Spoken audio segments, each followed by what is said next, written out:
amigo, olá minha amiga, como é que vocês estão? Bem-vindos a mais um episódio, um dos episódios finais do estudo do Livro dos Médiuns, verdadeiro manual prático de comunicação entre as dimensões, ou as vidas, ou os planos espirituais, chame do que você quiser, mas enfim, nós estamos no capítulo 31, que trata de mensagens, né, dissertações espíritas. E hoje nós vamos falar sobre as sociedades espíritas.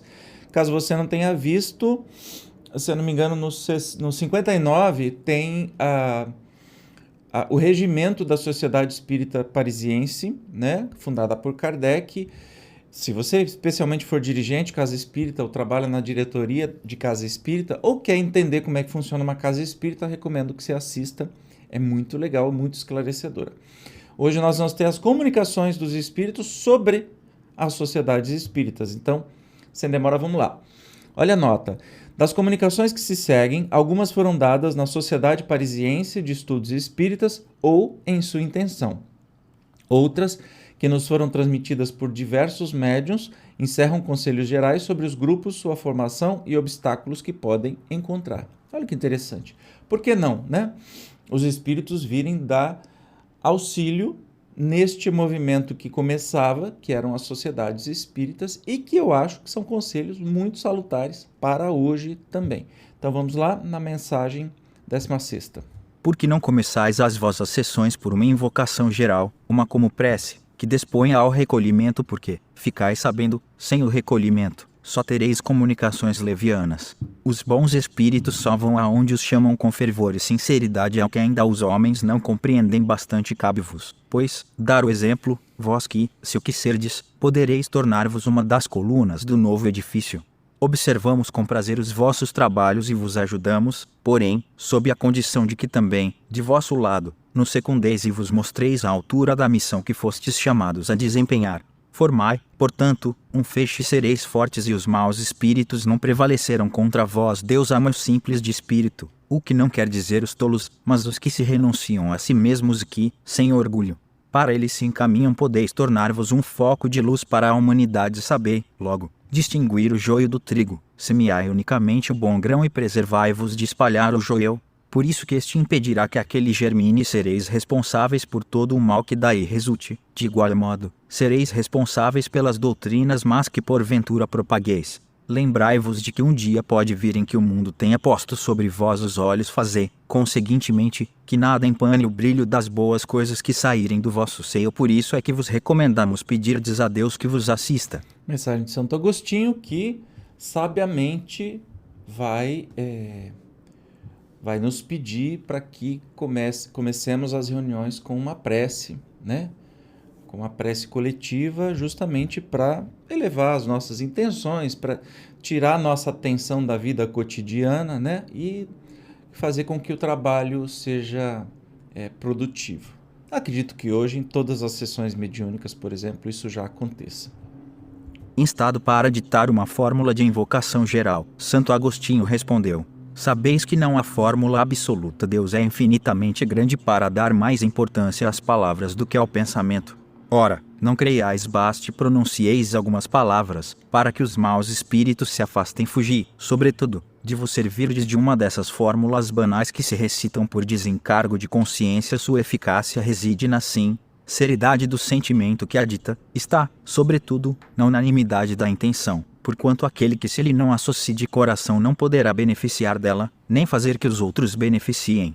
Então, aquilo que a gente já sabe muito bem não precisamos de fórmulas, porque aí vai parecer um exorcismo, né? Você está querendo não deixar que espíritos ruins venham na reunião, aí você vai citar uma fórmula de... Não é, né? É a boa intenção, mas Santo Agostinho continua expondo isso, ó. Redigia, pois, vós mesmos e submetei-ma, se quiserdes. Eu vos ajudarei. Nota: a seguinte fórmula de invocação geral foi redigida com o concurso do Espírito, que a completou em muitos pontos. Deus onipotente, nós te rogamos, envies bons espíritos a nos assistirem e afastes os que nos possam induzir em erro, dando-nos a luz necessária, para da impostura distinguir a verdade. Afasta, igualmente, os espíritos malfazejos, capazes de lançar entre nós a desunião, suscitando-nos a inveja, o orgulho e o ciúme. Se alguns tentarem introduzir-se aqui, em teu nome, Senhor, os adjuramos a que se retirem. Bons espíritos, que presidis aos nossos trabalhos, dignai-vos de vir instruir-nos e tornai-nos dóceis aos vossos conselhos. Fazei que em nós se apague todo sentimento pessoal, ante o propósito do bem de todos. Pedimos, particularmente, a nosso protetor especial, que assim tem nos trazer hoje o seu concurso. Muito legal, né? Você vê aqui um exemplo de uma prece que pode ser feita no início da reunião, pedindo a proteção, né? E que os trabalhos sejam exitosos. Vamos para a mensagem 17. Meus amigos, deixai que vos dê um conselho, visto que palmilhais um terreno novo e que, se seguirdes a rota que vos indicamos, não vos transviareis. Tem-se-vos dito uma coisa muito verdadeira, que desejamos relembrar-vos, que o Espiritismo é simplesmente uma moral e que não deverá sair, nem muito, nem pouco, dos limites da filosofia, se não quiser cair no domínio da curiosidade. Deixai de lado as questões de ciência. A missão dos espíritos não é resolvê-las, poupando-vos ao trabalho das pesquisas, mas procurai tornar-vos melhores, porquanto é assim que realmente progredireis. Mais uma mensagem de São Luís, que é justamente para a gente prestar atenção no Espiritismo como algo que nos transforma, muito mais do que qualquer outro objetivo. 18ª. Zombaram das mesas girantes, nunca zombarão da filosofia, da sabedoria e da caridade que brilham nas comunicações sérias. Aquelas foram o vestíbulo da ciência. Aí, todo aquele que entra tem que deixar seus prejuízos como deixa a capa. Jamais terei por demasiado concitar-vos a que façais do vosso um centro sério. Que alhures se façam demonstrações físicas, que alhures se observe, que alhures se ouça. Entre vós, compreenda-se e ame-se. Que supondes sois, aos olhos dos espíritos superiores, quando fazeis que uma mesa gire ou se levante? Simples colegiais. Passa o sábio o tempo a repetir o ABC da ciência? Entretanto, ao ver-vos buscar as comunicações sérias, eles vos consideram como homens sérios à procura da verdade. Mais uma comunicação de São Luís, e aí tem uma curiosidade aqui, ó. Perguntando nós a São Luís, com essas palavras, tinha o intento de condenar as manifestações físicas, respondeu ele. Eu não poderia condenar as manifestações físicas, pois que se elas se produzem, é com permissão de Deus e para um fim proveitoso, dizendo que foram o vestíbulo da ciência. Assino-lhes a categoria que verdadeira. Mente lhes compete, lhes comprovou a utilidade, condeno tão somente os que fazem disso objeto de divertimento e de curiosidade, sem tirarem o ensinamento que daí decorre. Elas são, para a filosofia do Espiritismo, o que a gramática é para a literatura. E quem haja chegado a certo grau de conhecimento numa ciência, já não perde o tempo em lhe repassar os elementos. Muitas pessoas perguntam, e houve uma pergunta ontem, lá na nossa casa espírita, que assim, antigamente tinha muita manifestação física, por que hoje não tem mais? Onde é que está a ciência espírita? Então, a ciência espírita já está evoluída em outros níveis, né? Não das manifestações físicas, porque essas continuam acontecendo em menor grau, mas elas serviram para o ABC do Espiritismo, né? Assim como você vai estudar literatura, você não está preocupado em estudar o ABC de novo? A doutrina espírita, quando a gente continua estudando-a, não precisa ficar preocupado com a manifestação física. Entende como é que são as coisas? Então, por isso que hoje não tem mais importância que tinha na época, que foram as manifestações físicas que atraíram a curiosidade de Kardec e daí que nasceu tudo. Hoje em dia, para quê? Só para fazer exibicionismo? Só para fazer divertimento? Porque, na verdade, vai ser. Quando o espírito pode se comunicar por um médium e falar muito mais coisas, você quer que ele volte e ficar batendo na madeira? Né? Não faz sentido nenhum. Mais uma mensagem de São Luís. Meus amigos e fiéis crentes, ditoso me sinto sempre que vos posso dirigir pela senda do bem a uma suave missão que Deus me confia e de que me desvaneço, porque ser útil é sempre uma recompensa. Que o espírito de caridade vos reúna, tanto da caridade que dá como da que ama. Mostrai-vos pacientes ante as injúrias dos vossos detratores, sede firmes no bem e, sobretudo, humildes diante de Deus. Somente a humildade eleva. Essa é a grandeza única que Deus reconhece, só então os bons espíritos virão a vós. Do contrário, do mal se apossaria de vossa alma. Sede benditos em nome do Criador e crescereis aos olhos dos homens, ao mesmo tempo que aos olhos de Deus. Muito lindo e encorajador, né? Mensagem 20ª. A união faz a força, sede unidos para sede fortes. Essa mensagem de São Vicente de Paulo. O Espiritismo germinou, deitou raízes profundas, vai estender por sobre a terra sua ramagem benfazeja. É preciso vos torneis invulneráveis aos dardos envenenados da calúnia e da negra falange dos espíritos ignorantes, egoístas e hipócritas para chegardes a isso. Misters, faz que uma indulgência e uma tolerância recíprocas presidam as vossas relações, que os vossos defeitos passem despercebidos, que somente as vossas qualidades se diamem notórias, que o facho da amizade santa vos funda, ilumine e aqueça os corações. Assim resistireis aos ataques impotentes do mal como o rochedo inabalável à vaga furiosa. São Vicente de Paulo está dizendo especificamente para que a gente se una nas casas espíritas, nas sociedades espíritas, que o que pode destruir todo um trabalho é o egoísmo, é a vaidade. Então a gente precisa ficar sempre muito atento. Mensagem 21ª.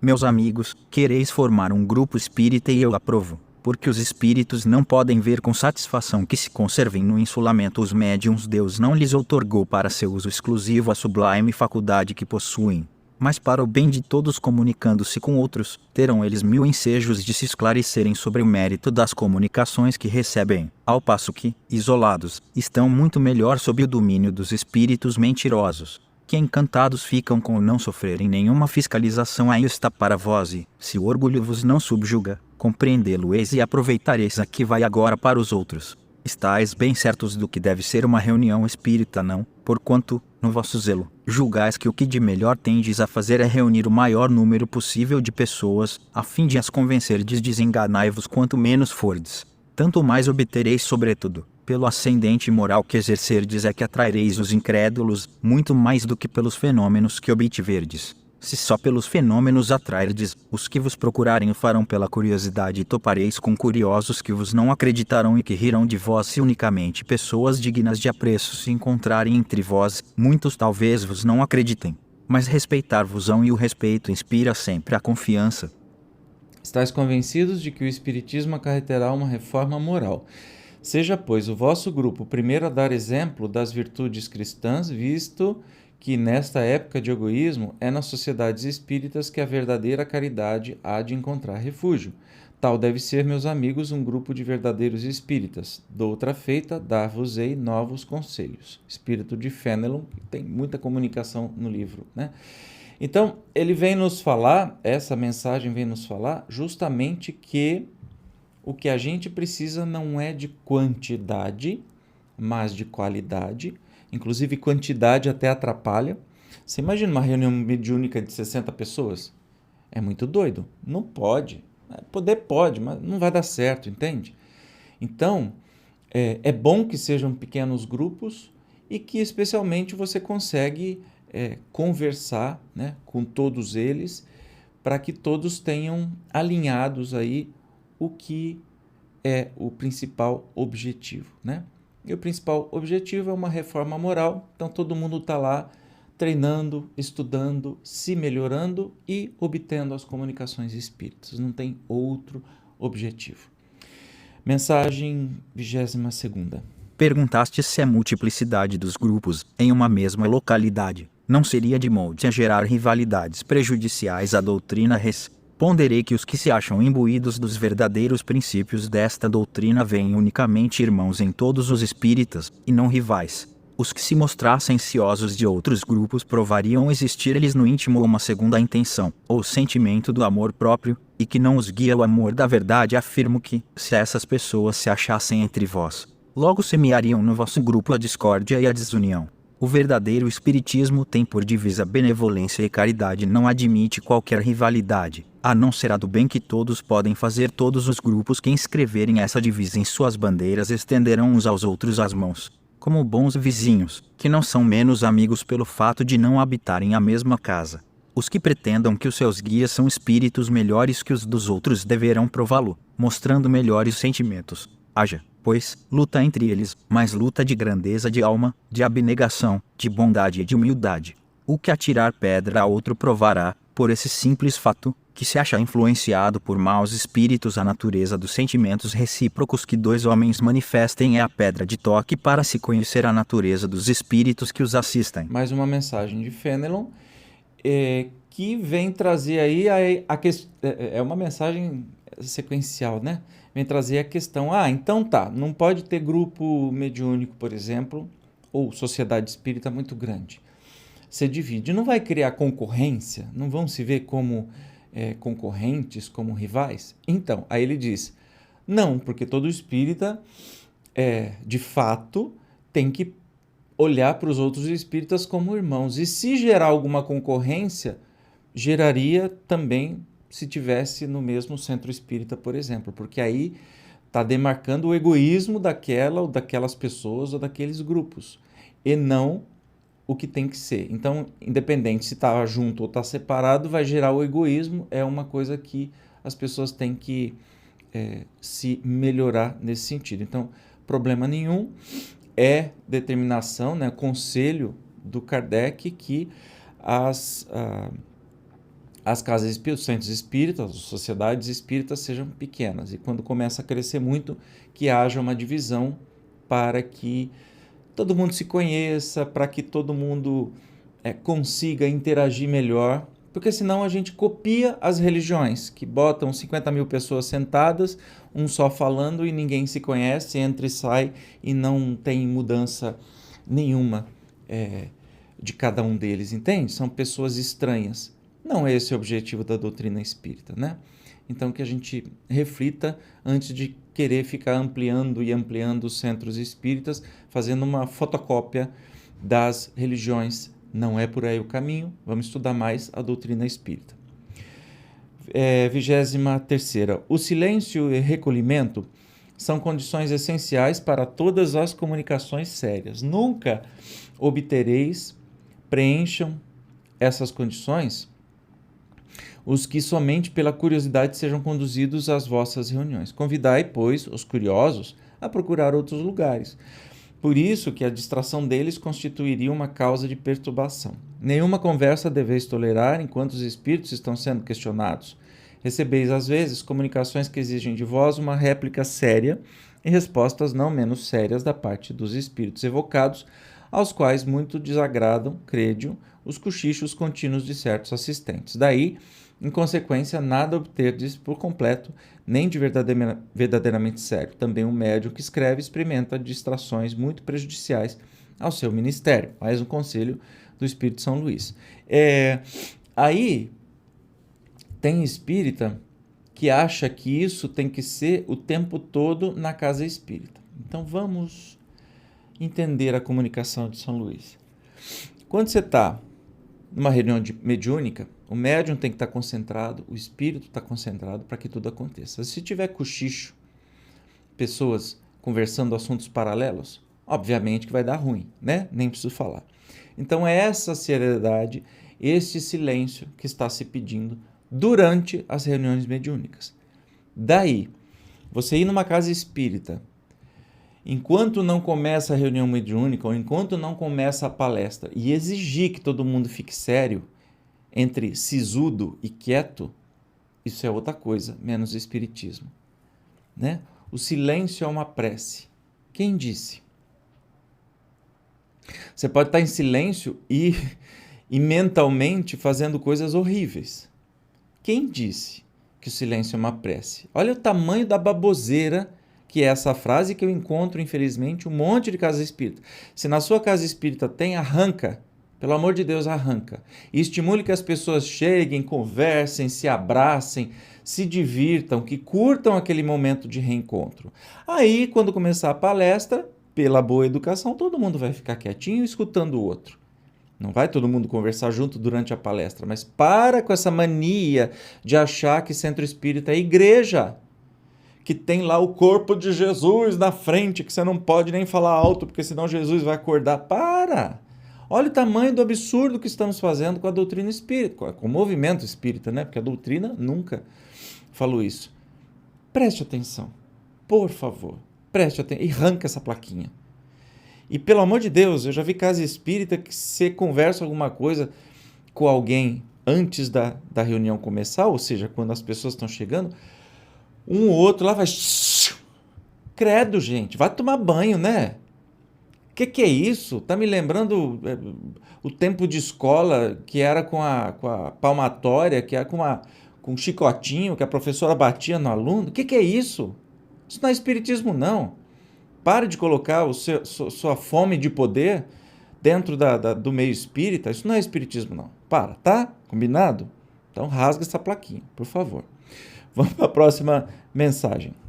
Falar-vos-ei da necessidade de observardes, nas vossas sessões, a maior regularidade, isto é, de evitardes toda confusão. Toda divergência de ideias. A divergência favorece a substituição dos espíritos bons pelos maus, e quase sempre são estes que respondem às questões propostas. Por outro lado, numa reunião composta de elementos diversos e desconhecidos uns dos outros, por que meios se hão de evitar as ideias contraditórias, a distração, ou, ainda pior, uma vaga indiferença zombeteira? Esse meio, quisera eu achá-lo eficaz e certo, talvez esteja na concentração dos fluidos esparsos em torno dos médiuns, unicamente eles, mas, sobretudo, os que são estimados, retêm na reunião os bons espíritos, porém a influência deles mal chega para dispersar a turba dos espíritos levianos. É excelente o trabalho de exame das comunicações. Nunca será demais aprofundarem-se as questões e, principalmente, as respostas. O erro é fácil, mesmo para os espíritos animados das melhores intenções. A lentidão da escrita, durante a qual o espírito se afasta do assunto, que ele esgota logo que o concebeu, a mobilidade e a indiferença para com certas formas convindas. Todas estas razões e muitas outras vos criam o dever de só limitada confiança dispensardes ao que obtiverdes, subordinando-os sempre ao exame, ainda quando se trate das mais autênticas comunicações. Então, comunicação de Jorge, um espírito familiar. Primeiro, ele está falando sobre as discussões inócuas, né? As discussões bobas ou de gente que está chegando e está querendo questionar toda a doutrina espírita. Ora, quem vai para uma casa espírita, uma reunião espírita, é que quer aprender. Quem vai para contestar deve ser até não estimulado a fazer isso, né? Se eu não concordo com uma coisa, por exemplo, para mim não faz sentido algum, sei lá, um culto evangélico da igreja X, né? Com o conhecimento que eu tenho. O que é que eu vou lá fazer? Questionar? Ficar perturbando todo mundo? Obviamente que não. Então, discussões e conversas e debates são sempre bem-vindos. Não exatamente na reunião mediúnica, durante as comunicações, nada a ver, mas na casa espírita tem que ser feitos, né? Parar com essa mania de que a gente só vai dar palestra onde um fala e todo mundo fica quietinho. Não.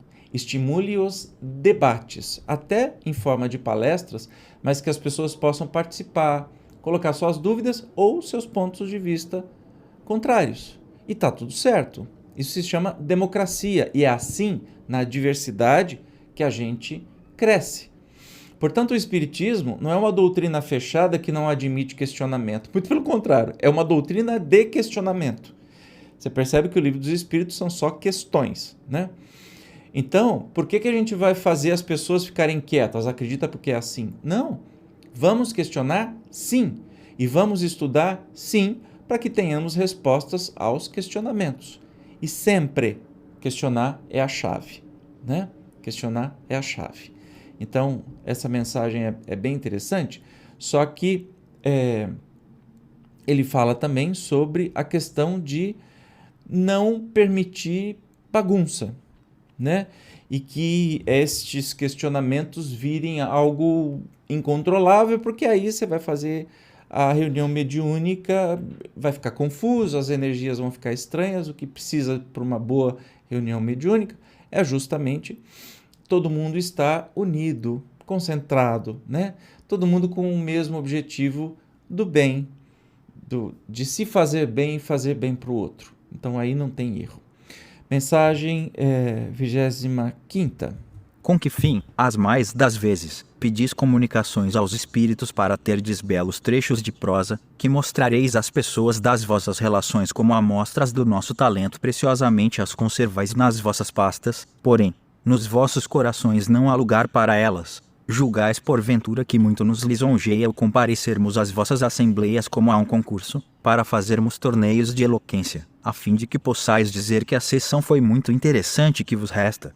Depois de haverdes achado admirável uma comunicação, supondes que vimos em busca dos vossos aplausos. Desenganai-vos, não nos agrada divertir-vos mais de um modo que do outro, ainda aí o que há em vós é curiosidade, que debalde procurais dissimular. O nosso objetivo é tornar-vos melhores. Ora, quando verificamos que as nossas palavras nenhum fruto produzem, que, da vossa parte, tudo se resume numa estéril aprovação, vamos em busca de almas mais dóceis. Cedemos então o lugar aos espíritos que só fazem questão de falar, e esses não faltam. Causa-vos espanto que deixemos, tomem eles os nossos nomes, que vos importa, uma vez que, para vós, não há nisso nem mais, nem menos ficai. Porém, sabendo que não o permitimos quando se trata daqueles por quem realmente nos interessamos, isto é, daqueles com quem o nosso tempo não é perdido. Esses são os que preferimos e cuidadosamente os preservamos da mentira. Se, portanto, sois tão frequentemente enganados, queixai-vos tão só de vós mesmos. Para nós, o homem sério não é aquele que se abstém de rir, mas aquele cujo coração as nossas palavras tocam, que as medita e tira delas proveito. Mensagem de Macilon, para ver o item 268, questões 19 e 20. Para nós, o homem sério não é aquele que se abstém de rir, mas aquele cujo coração as vossas palavras tocam, que as medita e tira delas proveito. Falou tudo e está falando justamente sobre o objetivo das comunicações. O que é uma reunião que teve boas comunicações? Comunicação maravilhosa e tal, que vai parar dentro de uma pasta, ou seja, que fica lá e que não cai dentro do coração de quem está lá dentro. Vocês acham que os espíritos vêm fazer concurso de eloquência? Rompe todas as barreiras para trazer uma mensagem para ficar armazenada numa pasta e dizer, olha, este centro é bom porque só tem comunicação boa. E não muda a vida de ninguém dos médiuns que estão ali. Ora, o espiritismo só tem uma utilidade, é da autotransformação. Essas comunicações são para caírem no coração do grupo mediúnico que está conversando. Não tem outro objetivo, né? Muito legal, muito bonito isso. Próxima, 26ª. O espiritismo deverá ser uma égide contra o espírito de discórdia e de dissensão. Mas esse espírito, desde todos os tempos, vem brandindo o seu facho sobre os humanos, porque cioso ele é da ventura que a paz e a união proporcionam. Espíritas, bem pode ele, portanto, penetrar nas vossas assembleias, e não duvideis, procurará semear entre vós a desafeição. Impotente, porém, será contra os que tenham animá-los o sentimento da verdadeira caridade. Estai, pois, em guarda e vigiai incessantemente a porta do vosso coração, como a das vossas reuniões, para que o inimigo não a penetre. Se forem vãos os vossos esforços contra o de fora, sempre de vós dependerá impedir-lhe o acesso em vossa alma. Se dissensões entre vós se produzirem, só por maus espíritos poderão ser suscitadas. Mostrem-se, por conseguinte, mais pacientes, mais dignos e mais conciliadores aqueles que no mais alto grau se achem penetrados dos sentimentos dos deveres que lhes impõe a urbanidade, tanto quanto ver o espiritismo pode dar-se que, às vezes, os bons espíritos permitam essas lutas, para facultarem, assim aos bons, como aos maus sentimentos, ensejo de se revelarem, a fim de separar-se o trigo do joio. Eles, porém, estarão sempre do lado em que houver mais humildade e verdadeira caridade. Mais uma mensagem muito interessante de São Vicente Paulo, que vem dizer assim, fique muito atento, porque o que ele chama de inimigo, que trata-se do nosso próprio egoísmo, e aí o nosso egoísmo, por afinidade, por sintonia, vai atrair espíritos inferiores, egoístas também, que podem destruir um trabalho numa casa espírita. Já vi isso acontecer não uma, não duas, mas muitas vezes na nossa própria casa espírita, em outras casas que eu trabalhei, acontece e muito. Então, que a gente fique atento aos primeiros sinais, para que não ocorra isso mais para frente e que pode até destruir um trabalho, né? Especialmente dirigentes, preste atenção. Vejam aí sobre o regimento das sociedades espíritas, né? Que fica muito claro, se alguém está atrapalhando, não é falta de caridade pedir para essa pessoa se retirar. Expulsar é uma palavra muito forte, mas pedir para essa pessoa não voltar. Não é falta... Pelo contrário, é caridade, já que a pessoa só quer fazer intriga, é sentar com ela individualmente e dizer, olha, você não é mais bem-vinda aqui, porque você está fazendo isso, então nós definimos que você não é mais bem-vinda aqui. Antes do estrago ser feito. Porque eu já vi dirigentes, eu não posso expulsar a pessoa, eu não posso pedir para ela não vir, porque não é caridoso fazer isso. Aí, 1, 2, 3 meses atrás, dá um racha e sai mais da metade dos frequentadores daquela casa espírita por causa dessa pessoa que veio com o único objetivo de destruir ou de criar um centro para si próprio e arrancar um monte de gente. Olho vivo, porque isso acontece. Dirigentes, não é falta de caridade. Falta de caridade é você querer ser bonzinho com todo mundo. Não é assim que funciona a coisa, tá? Tem que ser justo. Mensagem 27. Repele impiedosamente todos esses espíritos que reclamam o exclusivismo de seus conselhos, pregando a divisão e o insulamento. São quase sempre espíritos vaidosos e medíocres, que procuram impor-se a homens fracos e crédulos, prodigalizando-lhes louvores exagerados, a fim de os fascinar e ter sob seu domínio. São geralmente espíritos famintos de poder que, déspotas, públicos ou privados, quando vivos, ainda se esforçam, depois de mortos, por ter vítimas para tiranizarem. Em geral, desconfiai das comunicações que tragam caráter de misticismo e de singularidade, ou que prescrevam cerimônias e atos extravagantes. Sempre haverá, nesses casos, motivo legítimo de suspeição.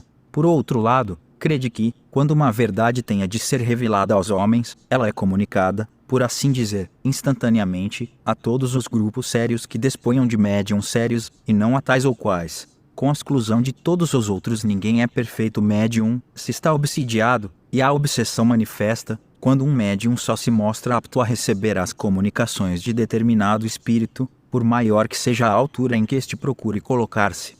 Conseguintemente, todo médium, todo grupo que julgue ter o privilégio de comunicações que só eles podem receber e que, por outro lado, estejam adstritos a práticas que orçam pela superstição, indubitavelmente se acham sob o guante de uma das obsessões mais bem caracterizadas, sobretudo quando o espírito dominador se pavoneia com um nome que todos, espíritos encarnados, devemos honrar e respeitar, e não consentir seja profanado a qualquer propósito. É incontestável que, submetendo ao cadinho da razão e da lógica todos os dados e todas as comunicações dos espíritos, fácil será descobrir-se o absurdo e o erro. Pode um médium ser fascinado, como pode um grupo ser mistificado. Mas a verificação severa dos outros grupos, o conhecimento adquirido e a alta autoridade moral dos diretores de grupos, as comunicações dos principais médiums, com um cunho de lógica e de autenticidade dos melhores espíritos, farão justiça rapidamente a esses ditados mentirosos e astuciosos, emanados de uma turba de espíritos enganadores e malignos.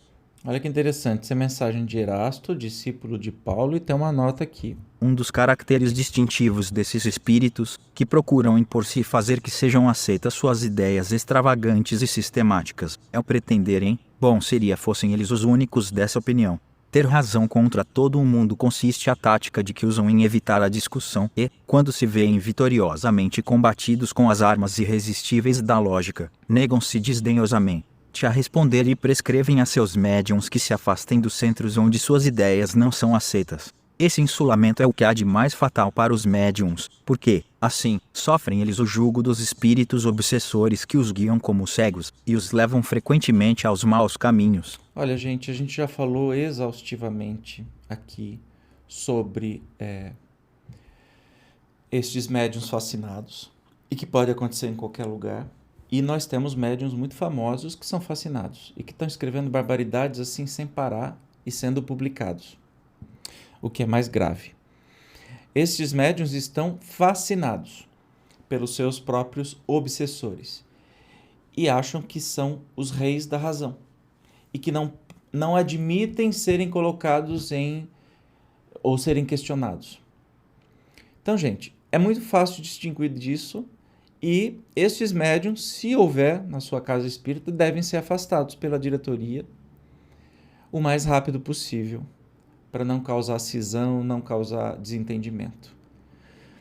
Casas espíritas que têm um médium como ídolo, ou um mentor como ídolo, tem tudo para dar errado. Não é espiritismo.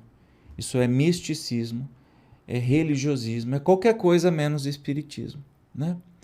Os espíritos felizes não se importam de serem questionados. Não se importam de suas comunicações serem analisados à luz da razão. Muito pelo contrário, eles até gostam disso. Agora, os mistificadores, os enganadores, os espíritos e médiuns que gostam de enganar, esses se incomodam de serem questionados. É a coisa mais simples do mundo perceber isso. Então, que tenhamos uma atenção redobrada para isso. Ok? 28ª. Os falsos profetas não se encontram apenas entre os encarnados, aos, igualmente, e em número muito maior, entre os espíritos orgulho SOS que, sob falsas aparências de amor e caridade, semeiam a desunião e retardam a obra de emancipação da humanidade, lançando-lhe de través sistemas absurdos, que fazem sejam aceitos pelos seus médiuns, e, para melhor fascinarem os que eles hajam escolhido para serem enganados, a fim de darem maior peso às teorias, não escrupulizam em se utilizarem de nomes que só com muito respeito os homens pronunciam, os de santos com razão venerados, os de Jesus, de Maria, mesmo de Deus. A gente acabou de ler, né, uma comunicação atribuída a Jesus que o próprio Kardec não tem muita coragem de colocar o nome, porque justamente é delicado demais. Muito, muito claro aí que essas comunicações sejam apócrifas, pelo menos do seu autor, né?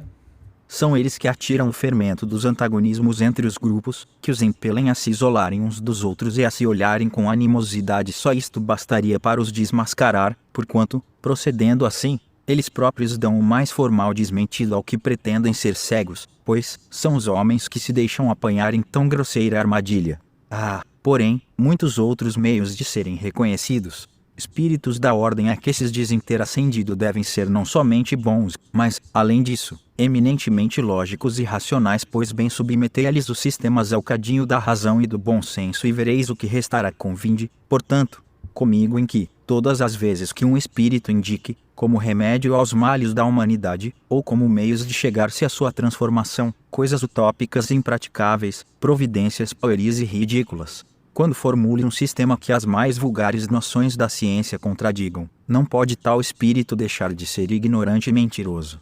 Por outro lado, tende a certeza de que, se a verdade nem sempre é apreciada pelos indivíduos, sempre o é pelo bom senso das massas, e nisso se vos oferece mais um critério de opinar de se dois princípios se contradizem. Tereis a medida do valor intrínseco de um e outro, procurando saber qual que mais produzir mais simpatia encontra seria, com efeito, ilógico que uma doutrina, cujo número de partidários diminua gradualmente, fosse mais verdadeira do que outra, cujos adeptos se vão tornando cada vez mais numerosos. Deus, pois, que quer que a verdade chegue a todos, não a confina em um círculo acanhado e restrito, fala surgir em diferentes pontos, a fim de que por toda parte a luz esteja ao lado das trevas. Vamos ouvir a nota de Kardec. A melhor garantia de que um princípio é a expressão da verdade se encontra em ser ensinado e revelado por diferentes espíritos, com o concurso de médiuns diversos, desconhecidos uns dos outros e em lugares vários, e em ser, ademais, confirmado pela razão e sancionado pela adesão do maior número. Só a verdade pode fornecer raízes a uma doutrina. Um sistema errôneo pode, sem dúvida, reunir alguns aderentes, mas, como lhe falta a primeira condição de vitalidade, efêmera será a sua existência. Não há, pois, motivo para que com ele nos inquietemos. Seus próprios erros o matam e a sua queda será inevitável aos golpes da poderosa arma que é a lógica. Olha que interessante, né? Aqui vem nos falar como foi feito o Espiritismo. A gente já estudou mais profundamente sobre isso, mas especialmente as mensagens todas obtidas têm que ser analisadas lógica e friamente e por um colegiado, ou seja, por muitas pessoas. Não dá para comparar, por exemplo, a doutrina espírita, que, de novo, olha a nota. Aqui Kardec resumiu o que é a doutrina espírita, né? Em princípio, a expressão de verdade se encontra em ser ensinado e revelado por diferentes espíritos, com a participação de médiuns diversos, desconhecidos uns dos outros em vários lugares, e depois confirmado pela razão e sancionado pelo maior número de pessoas. Assim foi montada a doutrina espírita.